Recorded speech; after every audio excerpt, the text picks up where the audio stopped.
구약 성경에는 이렇게 많은 사람들의 이야기가 이렇게 쓰여져 있습니다. 근데 요즘 제가 아주 큰 관심을 가지고 쭉 살펴보는 게 있는데, 이것이 이제 왕들의 역사, 왕들의 생애를 제가 이제 이렇게 보기를 참 좋아해요. 그래서 한 사람의 이렇게 생애가 아주 간단하게 나오는데, 예를 들면 다윗이 40년을 왕을 이렇게 하고 30살에 왕이 되어가지고 70살에 죽어요. 그래서 그 사람의 70년이라고 하는 생애 중에서 아주 중요한 것만 몇 가지를 이렇게 추려서 기록을 해 놓습니다. 그런데 그 왕들의 역사를 이렇게 기록을 해 놓은 그 목적을 이렇게 보면, 이 사람이 구원을 받고 못 받는 그것만 이렇게 좀 많이 집어놨어요. 그런 것들을. 그런데 이제 솔로몬은 아주 독특한 사람이라서 아주 많은 장을 할애를 하고 있어요. 그래서 솔로몬은 대단히 뛰어난 사람입니다. 보통 일반 사람들하고는 벌써 태어나는 그 가문부터가 달랐어요. 그런데 그 사람에게는 아주 총명한 마음과 부와 명예를 주셨습니다. 무엇보다도 하나님께서는 솔로몬이 부나 명예나 장수보다 더 갈망하던 지혜를 그에게 주셨습니다. 민첩한 마음과 넓은 도량과 부드러운 정신을 달라는 탄원은 허락되었습니다. 그렇게 시작해서 그런 정신으로 끝이 났더라면 얼마나 좋았겠습니까? 그런데 이렇게 아주 하나님께로부터 아주 뛰어난 감화력과 탁월한 지혜를 받았음에도 불구하고 그는 왕이 되어서 초기 동안에는 하나님을 높이고 나타내는 총명한 왕이었어요. 그러나 그가 그 초년 왕이 되어서 초기에는 그렇게 했지만, 시간이 지나면서부터 그는 하나님의 현년을 2번이나 보고 하나님으로부터 많은 지혜와 은혜를 받았지만, 그는 죽기 2-3년 전까지 사치와 아주 허랑방탕한 그러한 왕이 되었습니다. 그래서 하나님께서 솔로몬에게 지혜와 총명한 마음을 주신 것은 국가와 민족에게 이바지하라고 주신 것인데, 결국은 그가 자기를 높이고 자기의 쾌락과 사치와 허용된 삶으로 그는 자기 민족과 주변에 큰 악을 행하고 죽게 되었습니다. 그가 아주 가까스로 죽기 2-3년 전에 회개는 하여서 구원받았지만, 그가 그 긴 시간 동안 주변에 끼쳐놓은 그 악은, 영향력은 그가 죽은 후에도 사라지지 않았어요.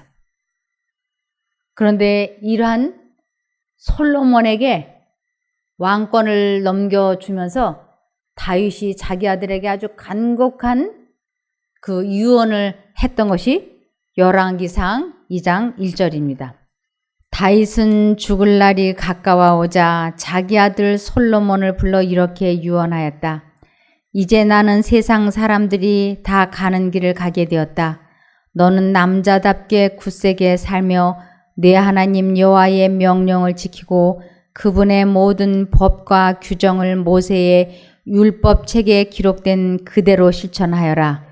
그러면 내가 어디서 무엇을 하든지 모든 일이 다 잘 될 것이다. 이것이 다윗이 자기 아들 솔로몬에게 주는 마지막 유언이었어요. 그러면서 신명기 17장 17절에서 20절에 보면 왕들에게 주는 특별한 하나님의 법률이 있었습니다. 하나님께서 말씀하시는 그 왕들에게 주는, 왕은 또 아내를 많이 두어서는 안 됩니다. 그렇게 되면 그 마음이 여호와를 떠나게 될 것입니다. 그리고 그는 자기를 위해 은과 금을 많이 쌓아두어서도 안 됩니다.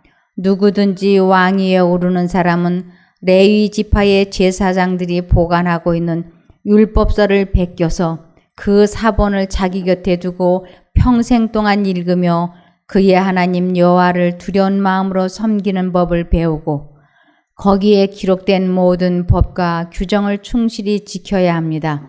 그러면 그가 다른 사람보다 낫다는 교만한 마음을 품지 않게 되고 어떤 경우에도 여호와의 명령을 어기는 일이 없을 것입니다. 그렇게 함으로써 그와 그 후손이 이스라엘을 오랫동안 통치하게 될 것입니다. 이 말씀은 왕에게만 주어지는 것이 아니고 우리 가정에서는 누가 왕과 왕비일까요? 가정에서는 엄마, 아빠가 왕과 왕비가 되죠. 그래서 이 말씀은 한 나라의 임금에게도 주어지는 것이지만 또한 한 가정의 아빠와 엄마에게도 동일하게 주어지는 말씀입니다. 엄마, 아빠가 도덕적으로 흠이 없는 생애를 살아야만이 그 가정이 잘 유지되고 그 자손들이 잘 될 거라고 하는 말씀입니다. 그래서 레위 지파 제사장들이 보관하고 있는 율법서라고 하는 것은 곧 이 성경 말씀인 것이. 그래서 가정의 왕과 왕비인 엄마, 아빠, 남편과 아내는 이 성경책을 옆에다 두고 언제든지 읽으면서 하나님께서 말씀해 주신 것이라면 이유를 불문하고 순종하는 삶을 살겠다고 언제나 이 말씀을 읽는 것에다 최우선 순위를 두라고 하는 것입니다. 그래서 이 말씀대로 하면 우리들이 언제 어디서나 어디 가서 무엇을 하든지 하나님께서는 만사 형통하게 해주신다고 약속하셨습니다. 그런데 사단은 이 솔로몬을 넘어뜨리기를 소원했어요. 그래서 솔로몬에게 아주 자연스럽게 이렇게 하도록 유혹하였습니다. 열왕기상 3장 1절.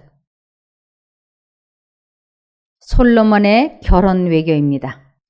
솔로몬은 바로의 딸을 아내로 맞아 애굽 왕과 인척 관계를 맺었다. 이로써 그는 이스라엘 왕국이 당시의 강대국인 애굽과 동등한 위치에 올라 있음을 만방에 과시하면서 동시에 애굽 왕국을 본받아 예루살렘 왕궁을 건설하려고 계획하였다. 그는 자기의 왕궁과 여호와의 성전과 예루살렘의 성곽들을 다 지을 때까지 바로의 딸을 다윗 성에서 살게 하였다. 이 솔로몬은 바로의 딸을 아내로 맞이해서 전도를 하게 되면 그 나라에도 큰 하나님을 전도하는 장이 될 것이고 또 자기들에게도 부와 명예를 가질 수 있는 아주 일거양득이라고 합리화시키면서 하나님께서 금하신 아내를 많이 두지 말라고 하는 그 금하신 율법을 아주 교묘하게 속인 것입니다.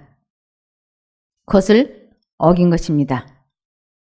그래서 이 부분을 지성과 지위와 부는 도덕성을 결코 대신할 수 없는 것이다. 깨끗한 손과 순결하고 고귀한 마음, 하나님을 향한 열렬한 마음과 진리를 주께서는 오빌의 정금보다 더 높이 평가하신다. 악한 가마는 오래 지속하는 힘을 갖고 있다. 솔로몬이 이 하나님께서 해서는 안 된다고 하는 아내를 많이 두어서는 안 된다고 하는 그 하나님의 계명을 말씀을 그 여자를 전도한다는 합리화 속에서 그 여자를 아내로 맞이했던 것입니다. 그런데 악한 가만은 오래 지속하는 힘을 갖고 있는데 사람이 죄와 아주 조금이라도 타협하기 시작을 하면 그 타협하는 속도가 점점 빨라지고 그리고 그러한 것에서 돌이키기가 쉽지 않다고 하는 것입니다. 그래서 솔로몬이 한 번 타협을 하고 빨리 돌이켰으면 좋았을 텐데 이 악한 가마는 악한 길은 그렇게 한 번 빠지면 쉽게 돌이켜지지 않는다고 하는 것을 여기 열왕기상 11장 1절을 보면 나와 있습니다. 이렇게 한 명으로 시작한 바로의 딸을 아내로 맞이한 이 한 번의 타협이 몇 명으로 이어지느냐 하면 솔로몬 왕은 바로의 딸 외에도 많은 외국 여자들을 사랑했는데 그들은 모압, 암몬, 에돔, 시돈 그리고 헷 여자들이었다. 이런 나라에 대하여 여호와께서는 전에 이스라엘 백성에게 너희는 그들과 결혼하지 말아라. 그렇지 않으면 그들이 너희 마음을 돌려 우상을 섬기게 할 것이다 하고 말씀하셨다. 그런데도 솔로몬은 그런 여자들을 사랑하여 700명의 아내와 300명의 첩을 거느렸다. 그래서 그들이 왕의 마음을 여호와에게서 떠나게 하였다. 이래서 이 솔로몬은 바로의 공주 하나로 시작을 해서 첫 첩을 1000명이나 두었던 것이에요. 그러면서 그는 하나님을 그렇게 높이고 사랑했던 사람이 회의론자가 되었어요. 그리고 이 첫 첩들에 의해서 자식을 우상에게 바치는, 그래서 몰렉에게 그 어린 아이를 제물로 바치는 그러한 일까지도 솔로몬이 하게 됐던 것이에요. 그래서 하나님을 아주 다 잊어버려 버렸어요. 그래서 사람이 하나님과 연합이 되면 이 사람이 얼마만큼이나 위대하게 될지 우리들은 상상할 수도 없어요. 하나님과 그 마음이 연합이 되면 그 사람의 가치가 얼마나 위대해질지, 천국에 가게 되면 그 사람의 품성과 지혜가 영원히 자라나기 때문에 그 가치는 헤아릴 수 없이 큰 거예요. 그러나 반대로 사람이 하나님과 관계가 분리가 되면 그 사람의 나중 형편이 얼마만큼이나 타락하고 사악하고 더러워지는지도 상상할 수도 없다고 돼 있어요. 점점 시간이 지나면서 사단화되어 가는데 솔로몬이 바로 그렇게 됐던 것이에요. 솔로몬은 나이가 많아지자 그들의 꼬임에 빠져 이방신까지 섬겼으며 자기 아버지 다윗과 같지 않아 그의 하나님 여호와께 그의 마음을 완전히 바치지 못하였다. 그는 시돈 여신 아스다롯과 암몬 사람의 신 밀곰을 섬기고 범죄하였으며 자기 아버지 다윗처럼 여호와를 진실하게 섬기지 않았다. 그는 또 모압 사람의 더러운 신 그모스와 암몬 사람의 더러운 신 몰렉을 위해 예루살렘 동쪽 감람산에 산당을 지었으며 외국에서 데려온 자기 아내들이 그들의 신들에게 분향하고 제사드릴 신전까지 지어주었다. 이렇게 하나님의 현년을 2번씩이나 보았던 사람, 그가 하나님께서 금하신 일을 처음에 시작은 아주 미약했지만 그가 그 범죄의 길로 접어들면서는 한 명이 2명으로 2명이 100명으로 100명이 1000명으로 늘어나면서 그는 하나님을 완전히 저버린 회의론자가 되어버린 것이에요. 거룩하지 못한 결혼, 솔로몬의 모든 죄와 부절죄는 하나님을 의지함으로 지혜를 얻고 그 앞에서 겸손히 행하기를 그친 것이 그의 큰 잘못이었음을 규명해 낼 수가 있다. 이 빗나간 삶의 역사로부터 우리들이 배울 교훈은 누구나 자기 행동의 성향을 주의 깊이 살펴보고 우리를 하나님에게서 떠나게 할 만한 습관은 무엇이나 다 고치라는 하나님의 권고를 따르는 것이 필요하다는 것이다. 그리고 신앙의 순결과 단순성을 깨끗이 보존하려면 크게 조심하고 깨어 기도하는 일이 필요함을 가르치고 있다. 도덕적으로 최고의 수준에 이르고 품성의 완전에 도달하려면 교우 관계나 일생의 반려자를 택함에 있어서 우리의 분별력을 얼마나 잘 활용해야 할지, 그 이스라엘 왕과 같이 육의 욕망을 쫓아 거룩하지 못한 결혼을 하는 사람들이 많다. 높은 지위에서 솔로몬이 훌륭한 출발을 한 것 같이 자기 영역에서 아름답고 희망찬 아침같이 인생길을 출발한 자들이 결혼 관계에서 단 한 번 거짓되고 돌이킬 수 없는 발걸음을 내디딤으로 자신의 영혼을 잃어버림은 물론 다른 사람들까지 파멸의 길로 끌어내리는 사람들이 많이 있다. 솔로몬의 처들이 그의 마음을 하나님에게서 돌아서게 하여 우상을 섬기게 했던 것 같이 좋은 원칙을 갖고 있지 않은 천박한 반려자들이 한때 고상하고 진실했던 사람들의 마음을 돌이켜 허영심과 타락해 하는 쾌락과 섞인 것이 없는 순전한 악으로 향하게 한다. 그래서 이 솔로몬이 너무 사악한 사람이 되었어요. 그가 이제 늙고 나이가 많아지면서 점점 더 타락한 길로 가게 되었는데 하나님께서 그 사람에게 이런 말씀을 하셨습니다. 역대하 7장 17절 18절. 네가 만일 내 앞에서 행하기를 내 아비 다윗같이 하여 내가 네게 명한 모든 것을 행하여 내 율례와 규례를 지키면 내가 네 나라유를 견고케 하되 전에 내가 네 아비 다윗과 언약하기를 이스라엘을 다스릴 자가 네게서 끊어지지 아니라 한 대로 하리라. 그러나 너희가 만일 돌이켜 내가 너희 앞에 둔 내 율례와 명령을 버리고 가서 다른 신을 섬겨 숭배하면 내가 저희에게 준 땅에서 그 뿌리를 뽑아내고 내 이름을 위하여 거룩하게 한 이전을 내 앞에서 버려 모든 민족 중에 속담거리와 이야기거리가 되게 하리니 그랬어요. 하나님의 약속은 하나님의 말씀대로 순종을 할 때에만 유효합니다. 그래서 솔로몬이 그 긴 시간 40년 동안 그가 나라를 다스리는 통치하는 왕이었지만 그는 초기에는 하나님과 동행하는 사람이었지만 그가 처첩들을 1000명을 두면서 긴 세월을 그는 방탕하고 쾌락적인 부를 누리는 삶을 살았습니다.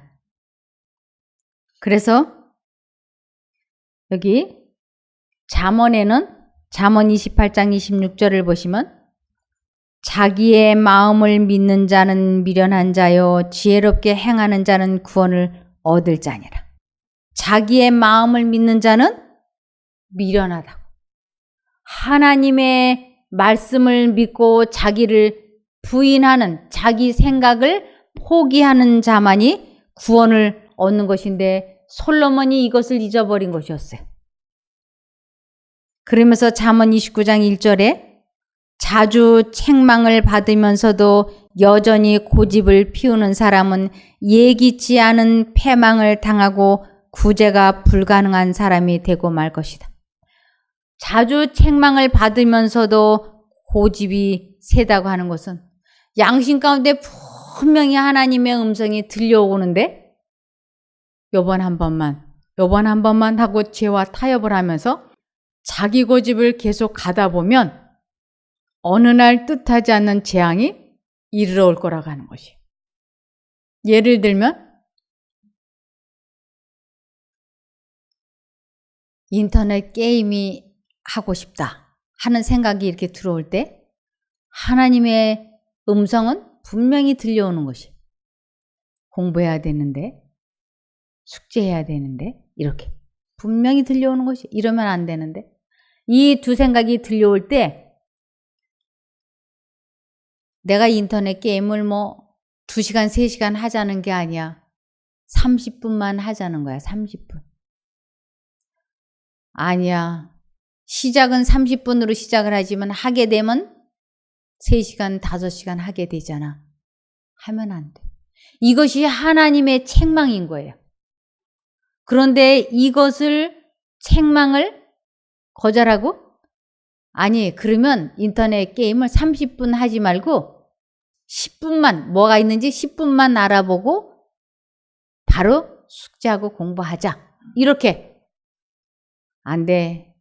일단 게임에 손을 대기 시작하면 몇 시간을 하게 되잖아. 그러면 안 돼.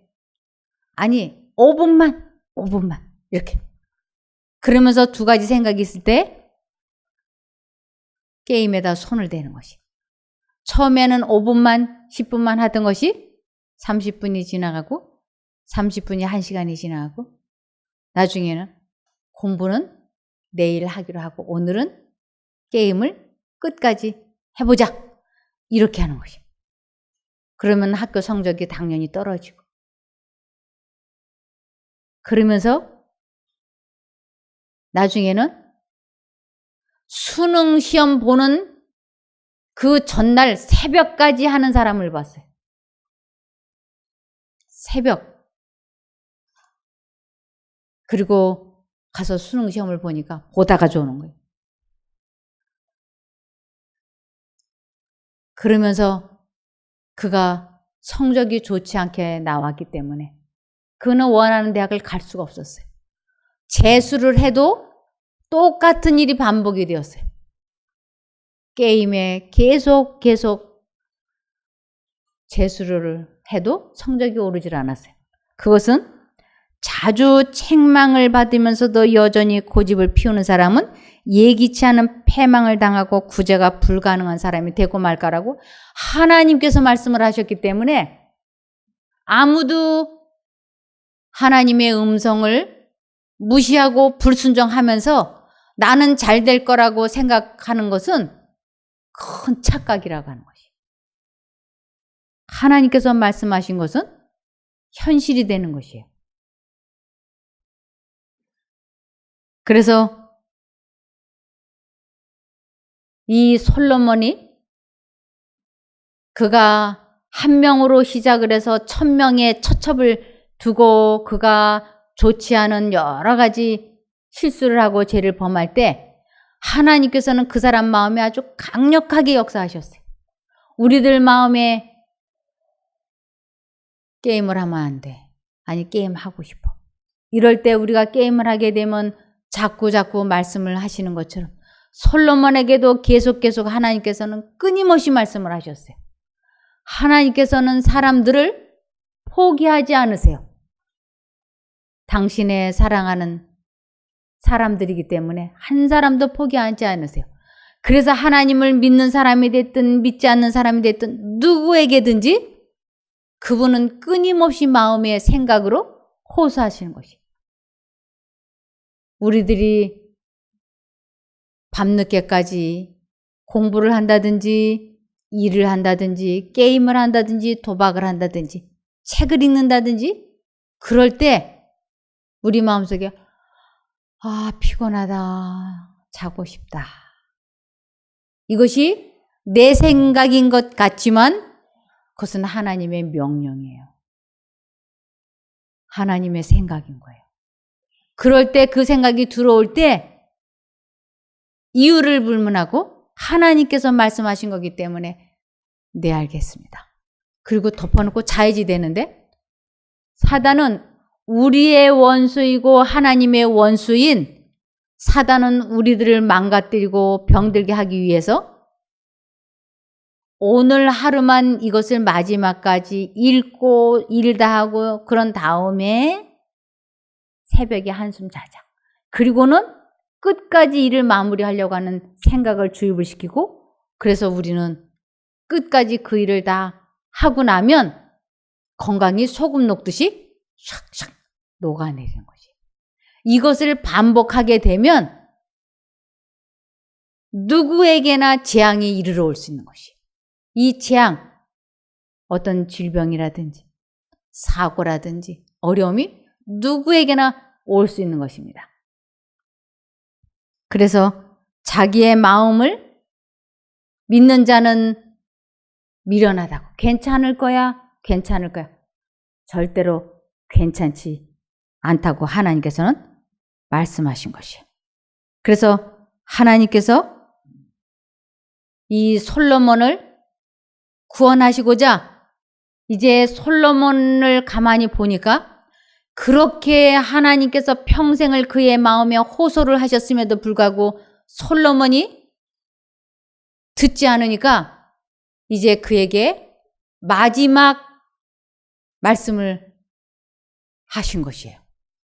솔로몬에게 이제 마지막 말씀을. 그게 뭐냐면 열왕기상 11장 9절입니다. 이스라엘의 하나님 여호와께서 솔로몬에게 2번씩이나 나타나셔서 그에게 이방신들을 섬기지 말라고 경고하셨으나 그는 여호와의 말씀에 순종하지 않았다.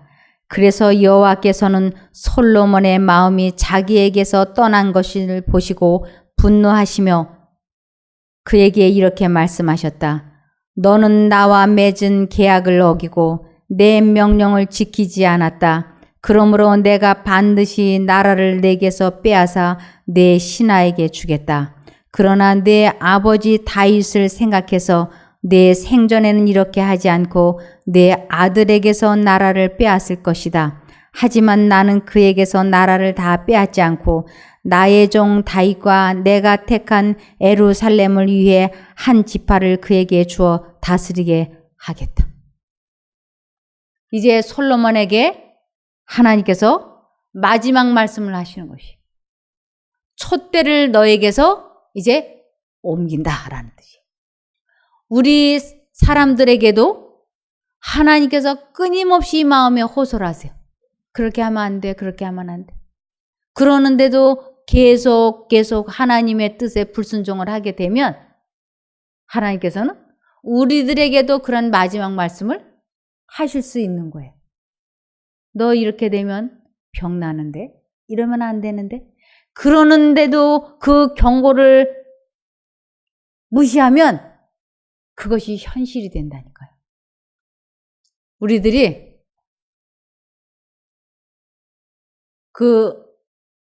갑자기 길을 걸어간다든지 갑자기 무슨 일이 있을 때 이 심장이 큰 돌로 짓누르는 것 같이 아프고 쥐어짜듯이 아파가지고 퍽 쓰러지는 경우가 있어요. 그러면 그것이 조금 지나면 아무렇지도 않게 안 아파요. 이것이 무슨 전조일까요? 이것이. 네? 심장마비 전조예요. 이러면 즉시 어떻게 될까요? 아주 거짓말같이 깨끗이 났거든요. 그러고 나면. 그러면 즉시 병원에 가가지고 검진을 받아보고 예방을 해야지 돼요. 그런데 아주 무섭게 쥐어짜듯이 아팠다가 싹 풀어지면 그것을 잊어버리고 똑같은 생활을 해요. 그러면 어느 날 심장마비로 죽게 되는 거예요. 또 이 중풍이 오기 전에도 전조 현상이라는 것이 있어요. 전조 증상들이. 그럴 때 그 전조 증상들을 아는 사람은 이거 위험하다. 그리고는 바로 병원에 가서 예방 조치를 해서 중풍을 맞지 않아요. 우리들이 인생을 살면서 전조 증상들이 누구에게나 올 수 있어요. 하나님께서는 사단에게 억울하게 당하지 않게 하시려고 이 전조 증상을 자꾸 주세요. 마음에. 아주 많이 피곤하다든가 어떤 전조 증상들이 있어요. 그런데도 그 전조 증상들을 무시하고 자기 고집대로 가다 보면 어느 날 덜컥 하고 일이 크게 벌어지는 것입니다. 솔로몬이 우상 숭배자의 길에서 행하고 있을 때 그는 하나님을 알고 있었는가? 아니다. 그는 청년 시절에 경험한 풍부한 경험을 다 잊어버렸고 성전에서 그가 드렸던 기도도 다 잊어버렸다. 솔로몬은 그 하나님과 맺었던 그 아름다운 관계, 기도의 응답, 이러한 것들을 기억 속에서 다 잊어버렸다고 하는 것이. 왜 우리들이 3일 저녁 안식일 예배가 있는가? 3일만 기도를 등한히 하고 성경 말씀을 읽는 것을 3일만 등한히 하면 이 마음이 벌써 하나님과 관계가 등한히 되기 때문에. 그래서 3일에 한 번꼴로는 성전에 가서 예배를 드리라고 하는 것이. 저 같은 경우에는 하루의 은혜는 하루만이 주어지더라고요. 아침에 읽고 감동받았으면 그날 하루만 가. 그 다음날 내가 어제 무슨 은혜를 받았는가 하고 보면 기억 속에서 사라졌어요. 마치 이 물 한 잔을 마시면 몇 시간만 효력이 있지 이 물 한 잔이 내일 아침까지 가지 않는 것과 같더라고요. 솔로몬이 그렇게 2번씩이나 하나님을 경험하고 기가 막힌 축복을 받았음에도 불구하고 그는 하나님을 잊어버리고 다른 신에게 제물을 바치는 해이로운 자가 되어버린 것이었어요. 그런데 하나님께서 그를 회개시키시고자 마지막 말씀을 하셨던 것이에요. 너에게서 촛대를 옮기겠다. 이제 전조 증상을 알려주시는 것이에요. 회개하라. 전조 증상을 그가 깨달은 것이에요. 계시록 2장 4절 5절. 그러나 너를 책망할 것이 있나니 너의 처음 사랑을 버렸느니라. 그러므로 어디서 떨어진 것을 생각하고 회개하여 처음 행위를 가지라. 만일 그리하지 아니하고 회개치 아니하면 내가 내게 임하여 내 촛대를 그 자리에서 옮기리라. 솔로몬이 하나님을 잊어버렸을 때 촛대는 그 자리에서 옮겨졌고 그는 하나님의 빛도 지혜도 다 잃었으며 우상 숭배를 참된 신앙으로 혼돈하였다. 이것이 솔로몬의 마지막 모습이었어요. 이 임박한 멸망의 예언이 그 배도한 왕을 꿈에서 깨어나 회개케 하였다. 그리고 그의 통치의 만년에 점점 더 높이 고조되었던 끔찍한 악의 조류를 할 수 있는 대로 막아달라고 구하게 하였다. 그러나 그가 회개할 때에 그에게 남아있는 삶의 시간은 단지 2, 3년에 불과하였고 그는 오랫동안 행한 악의 결과를 돌려놓을 수가 없었다. 그의 악한 행동은 후에 그가 결코 통제할 수 없는 영향을 미치기 시작하였다. 사람마다 자기가 주변에 끼쳐놓은 그 가마력이 좋은 것이면 그 가마력이 좋게 널리 퍼질 것이고 악한 가마력이면 그 악한 가마력이 널리까지 미친다고 하는 것입니다. 이 솔로몬은 하나님의 그 마지막 경고의 말씀을 듣고 꿈에서 깨어나 회개했어요. 이것은 참 기적 같은 일이에요. 솔로몬은 그래서 죽기 2, 3년 전에 회개하고 구원을 받았습니다. 자기는 불에서 꺼낸 그슬린 나무처럼 구원을 받았지만 솔로몬이 주변에 악한 가마를 끼친 것으로 인하여 수많은 사람이 멸망받았어요. 그래서 하나님께서는 이 솔로몬의 이러한 것을 보면서 우리들에게도 무엇라고 말씀을 하시느냐면 잠언 4장 23절 이 세상엔 지켜야 할 것도 많지 하나 그 무엇보다도 내 마음을 지키거라. 내 마음을 지키는 것이 생명에 이르는 길이다. 사람을 살리는 길이다. 솔로몬이 자기의 마음을 지키지 못했기 때문에 하나님을 잊어버리는 것을 마음을 지키지 못한다라고 하는 것이에요. 그 솔로몬이 자기가 하나님을 잊어버려서 마음을 지키지 못해서 그의 평생이 아름답지를 못했어요. 우리들도 이곳에서 마음을 지키는 것을 배우셔서 지금부터 마음을 잘 지키시면 건강도 회복이 되고 경제도 회복이 되고 우리 가족들에게도 귀한 감화력을 끼쳐서 우리와 우리 가족이 구원을 받을 수 있게 될 것입니다. 꼭 마음을 지키시기를 바라며 말씀을 마치겠습니다. 기도할까요? 하늘에 계신 저희들의 아버지 하나님, 솔로몬을 보면서 저희들의 생애를 뒤돌아봅니다. 저희도 하나님의 그 경고를, 책망을 얼마나 많이 무시했는지요. 그러나 이제부터는 하나님의 말씀을 경홀히 여기지 않기를 소원합니다. 저희들을 다시 한번 깨우쳐 주시옵소서. 그리하시면 조건 없이 주님께 순종하려고 하오니 도와주시기를 예수님 이름으로 기도드리옵나이다. 아멘.